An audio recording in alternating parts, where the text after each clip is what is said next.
আল্লাহ বলেন যে দুনিয়াতে তোমারে পাঠাইলাম, যা চাইছো তার থেকে বেশি দিয়েছি। তুমি আমার কাছে সূর্যের আবদার করো নাই, আমি সূর্য তোমাকে দিয়েছি। চাঁদের আবদার করো নাই, চাঁদকেও আমি তোমাকে দিয়েছি। তুমি কোটিপতি হওয়ার জন্য আবদার করো নাই, তাও আমি তোমাকে দিয়েছি। তুমি বিশাল বড় সম্পত্তির মালিক হওয়ার জন্য আবদার করো নাই, তাও আমি তোমারে বানাইছি। তুমি 24টা ঘন্টা আমার অক্সিজেনকে ভোগ করবে, এটা চাইছো, এটা আবদার করো নাই, আমি তাও তোমাকে দিয়েছি। এই যে তোমার আমি বেহিসাব দিলাম, অগণিত দিলাম, এই যে এত কিছু দিলাম, কিন্তু সবগুলোর বিনিময় হলো একটাই, আমার দেওয়ার লক্ষ্য উদ্দেশ্য, যে আমার জান্নাতের মধ্যে তোমাকে রেখেছিলাম, কিন্তু কোনো না কোনো কারণে তোমাকে আমার জান্নাত থেকে বের করে দিয়েছি। এই যে জান্নাত থেকে বের করে দিলাম, তোমার দুনিয়াতে আসার লক্ষ্য উদ্দেশ্য একটাই, যে জান্নাত থেকে বের করে দিয়েছি সেই জান্নাত তোমার ফলো করার লক্ষ্য উদ্দেশ্য। ওই জান্নাতে তোমাকে ঢুকতে হবে, ঢুকতে গেলে কিছু আইন কানুন নিয়ম কানুন আছে, এগুলো মানতে হবে।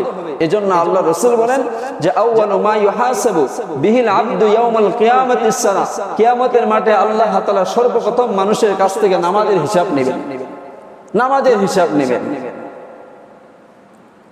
যে আমি জান্নাত পাবো, আমি আল্লাহর আদালতে জান্নাতের আবদার করব, যে আল্লাহ আমাকে জান্নাত দেন, জাহান্নাম থেকে বাঁচতে চাই, তো আল্লাহ তো তখন বলবে যে জান্নাতটা দেওয়ার জন্যই আমি তোমারে জান্নাতটা বানাইছি এবং তোমাকে দুনিয়াতে পাঠাইছি, জান্নাত দেওয়ার জন্যই। তো আমার কাছে এই যে আকতি মিনতি করতেছে জান্নাত পাওয়ার জন্য, তো জান্নাত পেতে হলে, যে আমি তো বলে দিয়েছি নামাজের কথা, তোমার নামাজের আমল কি আছে? রাসূল তো হাদিসের মধ্যে বলে দিয়েছেন নামাজের কথা, নামাজের আমল কি আছে? যদি আমি নামাজ না দেখাইতে পারি, তো আল্লাহর আদালতে কোন সাহসে আমি জান্নাতের আবদার করতে? আমি যদি বাবার আইন না মানি, বাবা আমাকে সম্পত্তি দিচ্ছে না, স্ত্রী যদি স্বামীর কথা না মানে, তাকে ঘর থেকে বের করে দিচ্ছে। কেন বের করে দেয়? তার কথা মানতেছেন, এজন্যই তাকে বের করে দেওয়া হয়। আল্লাহর জান্নাত আপনি আমি পাওয়ার জন্যই পাগল। আর কিয়ামতের মাঠে যদি সেই নামাজের হিসাব চাই, নামাজের হিসাব যদি না দিতে পারি, তাহলে কিভাবে আপনি আমি জান্নাতের আশা করতে পারি? তখন আল্লাহ বলবে যে আমার হুকুম মানো নাই, তোমার জন্য জান্নাত নাই, সুতরাং আমার জান্নাত থেকে তোমাকে বের করে দিলাম, যাও তোমার জাহান্নামের মধ্যে। মানুষ যখন নাফরমানি বেশি বেশি করতে থাকে, গুনার কাজ বেশি করতে থাকে, তখন আল্লাহ তাআলা যদি নারাজ হয়ে যায়, তখন কিন্তু আল্লাহ তাআলা ভালো মানুষকেও রহমত থেকে বঞ্চিত করে থাকে।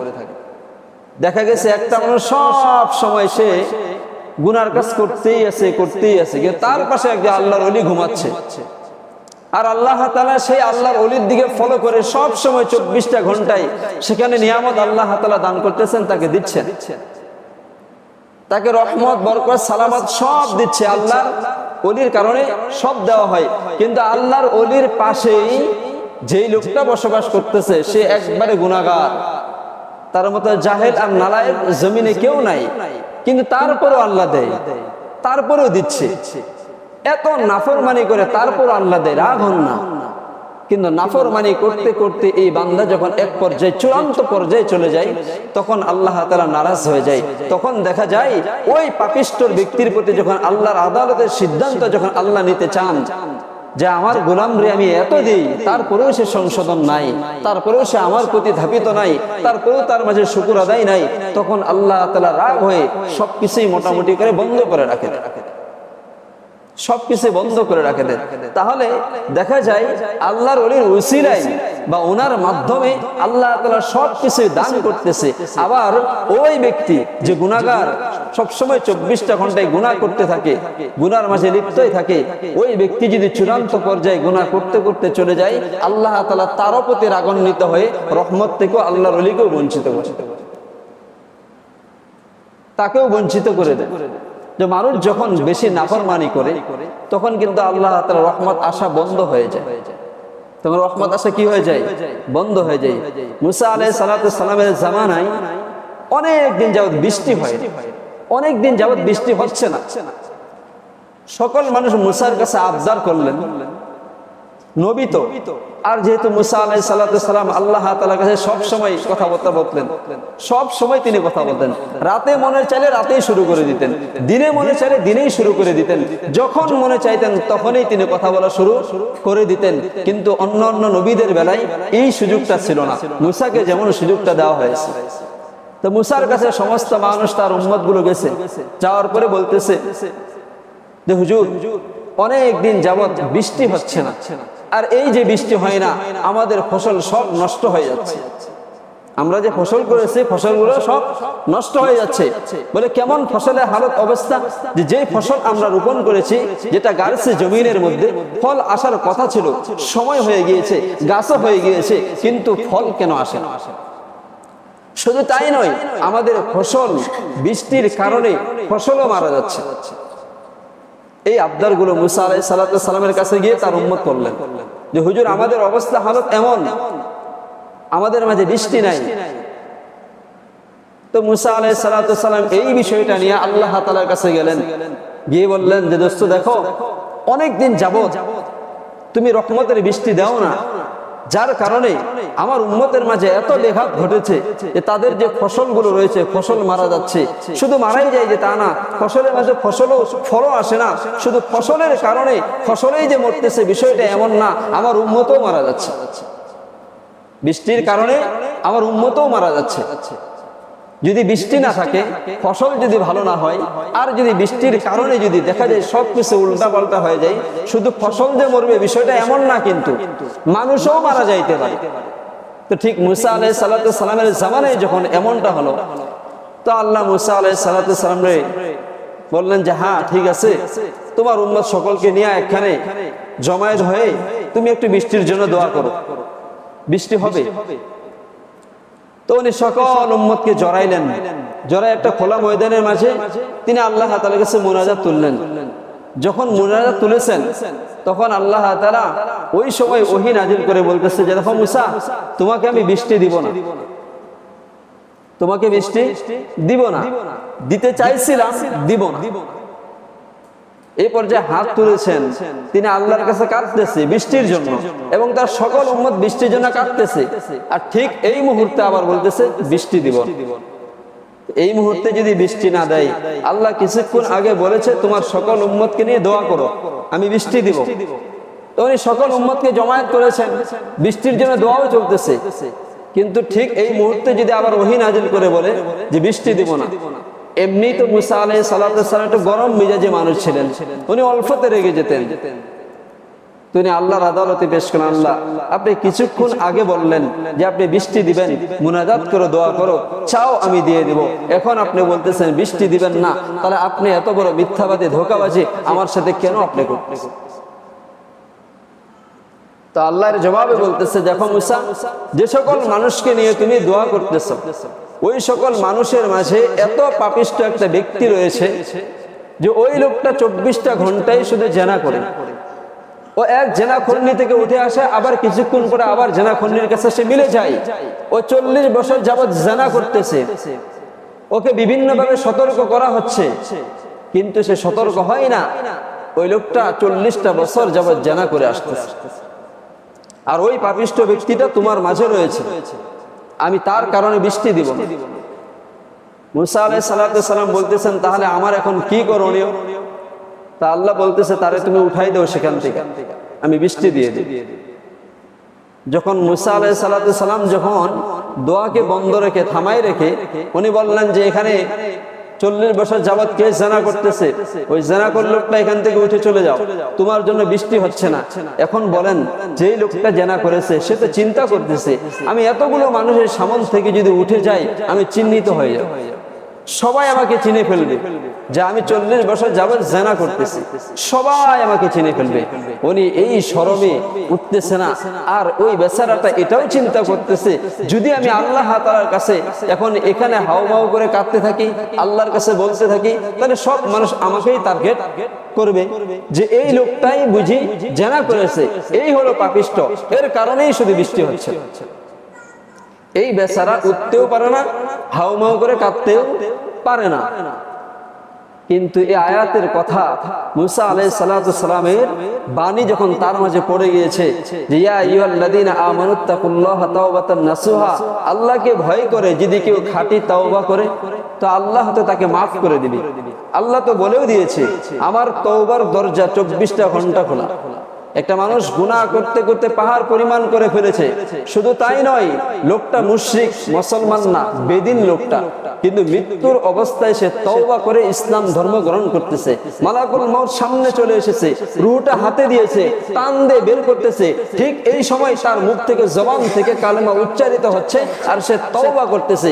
হায়াত যতটুকু পেয়েছে, যত অন্যায় করেছে, আল্লাহ এই মালাকুল মউতের সামনে আমার কালেমান উচ্চারিত হচ্ছে, আল্লাহ আমি এই অবস্থায় তওবা করতেছি, আমার জীবনের সমস্ত গুনাহগুলি ক্ষমা করে দাও। আল্লাহ বলে ও নালায়েক যদি হয়ে থাকে, ও মুশরিক যদি হয়ে থাকে, ও বেদিন যদি হয়ে থাকে, ও ইহুদি হয়ে থাকে, ও নাসারা হয়ে থাকে, মালাকুল মউতের রূহটা নেওয়ার সময় যদি সে একবার তওবা করে আর কালেমা করে, আমি তখনও তার সমস্ত গুনাহগুলি ক্ষমা করে দেব।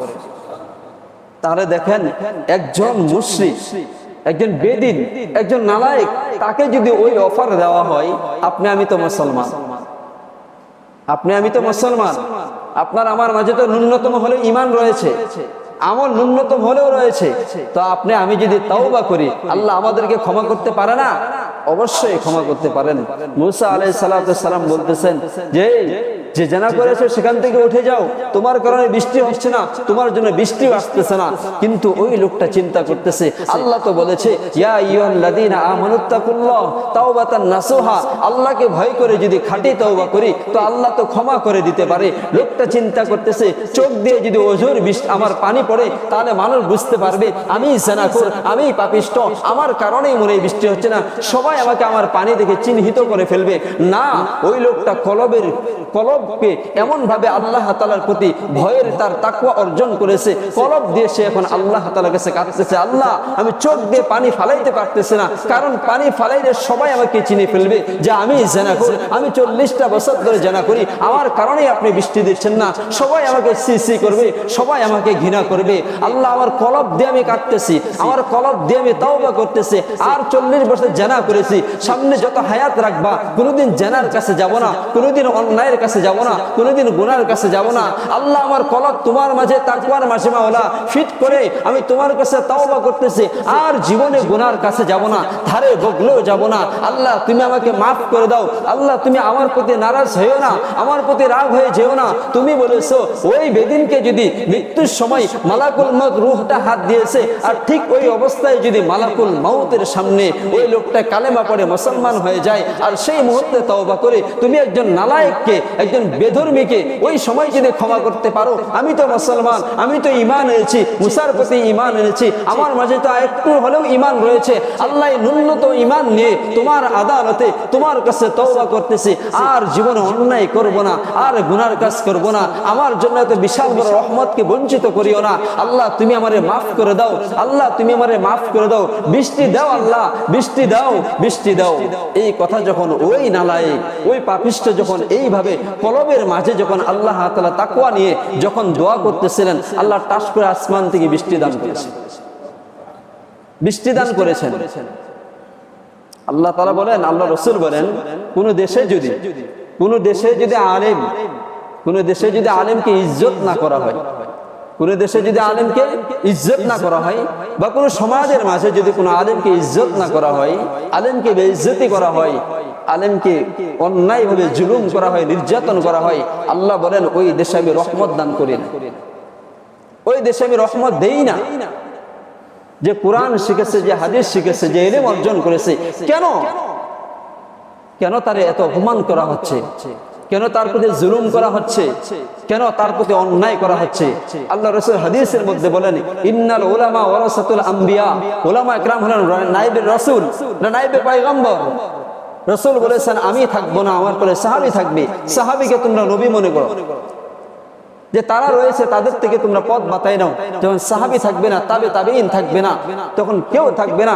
কে কোরআন এবং হাদিসের ইলম অর্জন করেছে তাকে তুমি নায়েবে পয়গম্বর হিসেবে মানো, তাকে নায়েবে রাসূল হিসেবে মানো। তার প্রতি কেন এত অপমান হয়, কত জুলুম হয়? কেন যখন অন্যায় অত্যাচার ভাবে জুলুম হয় আলেমের প্রতি, কোন আল্লাহর মাহবুব গোলামের প্রতি যখন অন্যায় অত্যাচার ভাবে জুলুম হয়, ওই ব্যক্তির অবস্থা হালত হয় যতক্ষণ পর্যন্ত আল্লাহর ওলি আল্লাহ আল্লাহ করতেছেন, আল্লাহকে স্মরণ করতেছেন, আল্লাহকে জিকির আজকার করতেছেন, পাশে পাপিষ্ট বান্দা 24টা ঘন্টায় জেনা করতেছে, গুনাহ করতেছে, কিন্তু আল্লাহর ওলি 24টা ঘন্টায় আল্লাহকে ডাকতেছে, কোরআন তেলাওয়াত করতেছে, নবীর সুন্নাহকে অনুকরণ করে চলতেছে। আল্লাহ বলেন তার উসিলায় পাপিষ্টকে আমি খানা দেই, তার উসিলায় পাপিষ্টকে আমি রহমত দান করি, তার উসিলায় পাপিষ্টকে মুসিবত থেকে বাঁচাই দিই। যখন পাপিষ্ট বান্দা গুনাহ করতে করতে অন্যায় করতে করতে পাহাড় পরিমাণ করে ফেলে, আকাশ চুম্বি পর্যন্ত করে ফেলে, তখন যতই আল্লাহর ওলি দোয়া করুক না কেন, যতই সে আমার কাছে কান্নাকাটি করুক না কেন, আমি যদি পাপিষ্টর প্রতি একবার আমি আল্লাহ যদি নারাজ হয়ে যাই, ওই আল্লাহর ওলিকেও আমি সাময়িক সময়ের জন্য, কিছুক্ষণের জন্য আমার রহমত আমি বঞ্চিত করেও দিতে পারি। ঠিক মুসা আলাইহিস সালামের ঘটনা থেকে শিক্ষা নিতে হবে আমাদেরকে, যে পাপিষ্ট যে গুনাহ করেছে, অন্যায় করেছে, জুলুম করেছে, নির্যাতন করেছে, ও যখন আল্লাহর কাছে তওবা করেছে খাঁটি দিলে, যে আল্লাহ আমি ভুল করেছি, আমি অন্যায় করেছি, গুনাহ করেছি, আমাকে ক্ষমা করে দাও। যখন সে বারবার আল্লাহর আদালতে বলেছে আমি পাপিষ্ট, আমি গুনাহ করেছি, অন্যায় করেছি, আমার সমস্ত গুনাহগুলি ক্ষমা করে দাও, যখন সে ক্ষমা চাইছে, তো আল্লাহ তাআলা সাথে সাথে বৃষ্টি দান করেছে। এই জন্য এই জমিনের মধ্যে যারা আমরা অন্যায় করতেছি, জুলুম করতেছি, কোন মাহবুব আল্লাহর ওলির সাথেই হোক, কোন ভালো ব্যক্তির সাথেই হোক, কোন মানুষের সাথেই হোক, কোন প্রাণীর সাথেই হোক, কোন মাখলুকাতের সাথেই হোক, যদি আল্লাহ তাআলা ওই মাখলুকাতের প্রতি জুলুম করার কারণে যদি আল্লাহ তাআলা ওই জুলুমকারী ব্যক্তির প্রতি নারাজ হয়ে যদি রহমত থেকে আমাদেরকে বঞ্চিত করা শুরু করে, শুধু তার যে একা মুসিবত হবে বিষয়টা এমন না, সবার মুসিবত হবে। কারণ জুলুমকারী তো এমনিতেই মারা যাবে, আর যে আল্লাহর ওলি তার তো শাহাদাতের মর্যাদা পাবে, সে তো মরলেও গাজী, বাঁচলেও গাজী। এজন্য অবশ্যই আপনাকে আমাকে সতর্ক থাকতে হবে। কম গুনাহ করি নাই আমরা প্রকাশ্যে গুনাহ করেছি, আমরা গোপনে গুনাহ করেছি, শয়তানের ধোঁকায় পড়ে গুনাহ করেছি, কর্মের চাপে পড়ে গুনাহ করেছি, বিভিন্ন ভাবে আমরা গুনাহ করেছি। একবার যদি আল্লাহর আদালতে একবার কাঁদতে পারি, আল্লাহকে বলতে পারি আল্লাহ গুনাহ তো কম করি নাই, গুনাহ তো কম করি নাই, সমস্ত গুনাহের ক্ষমা আমি তোমার কাছে চাই। আল্লাহ রহমত থেকে আমাদের কাউকে বঞ্চিত করিও না, আল্লাহ তোমার রহমত আমাদেরকে দান করো। রাতের গভীরে যদি আল্লাহকে ডাকতে পারো আর যদি দোয়া করতে পারো, আল্লাহ যদি তোমার আমার দোয়াকে আর তাওবাকে একবার কবুল করে নেয়, রহমত আপনি আমি সবাই পাবো। এজন্য আল্লাহ তাআলার কাছে বেশি বেশি দোয়া করেন, ইস্তিগফার করেন, নবীর প্রতি দুরূদ ইব্রাহিম পড়েন, নিজে নিজে তাওবা করেন, নিজের গুনাহ সমূহকে ক্ষমা করে নেন। জানি না ভাই আল্লাহ কোন গজবে আপনাকে আমাকে ধ্বংস করে দেন, কারণ আল্লাহ তাআলা বহু জাতিকে ধ্বংস করে দিয়েছে। কিন্তু কওমে লূত একটা জাতি ছিল, ধ্বংস করে দিয়েছে।